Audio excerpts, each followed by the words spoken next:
Telangana civil services joint staff council పునరుద్ధరించడంతో JAC ఆధ్వర్యంలో ప్రభుత్వానికి కృతజ్ఞతలు తెలిపారు.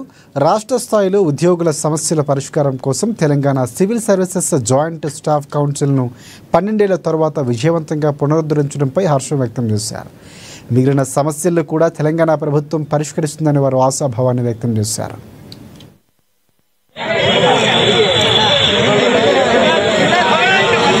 ఈ టైంలో మా ఉద్యమ పునాదుల మీద మీరు పెరిగి మమ్మల్ని అందరినీ ఉక్కుపాదంతో అణచివేశారు.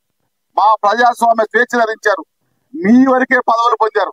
ఇంకా మీ ఆటలు సాగవు. మేము అన్నింటికీ సిద్ధంగా ఉన్నాం. ప్రభుత్వం పైన కూడా కొట్లాడతాం. కానీ తండ్రి కొడుకుల పంచాయతీ ప్రభుత్వం ఉంటుంది. మేము ఏ రాజకీయ పార్టీకి సంబంధం లేదు. మా సమస్యలు 66 సమస్యలు సుమారుగా మా చైర్మన్ గారు చెప్పినట్టుగా 16 సమస్యలు చాలా వరకు క్లారిటీ వచ్చినాయి. ఇంకో 10 సమస్యలు ప్రాసెస్ లో ఉన్నాయి. మెయిన్ సమస్యలు మీకు ఇందాక చెప్పినట్టుగా పిఆర్సీ కావచ్చు, డిఎల్ కావచ్చు, పెండింగ్ బిల్స్ కావచ్చు, 317 కావచ్చు, మేజర్ సమస్య అయిన సిపిఎస్ కావచ్చు, వీటిపైన వాటితో పాటు ఏకీకృత సర్వీసులు కావచ్చు. 15,25,000 మంది ఉద్యోగులకి శుభదినం.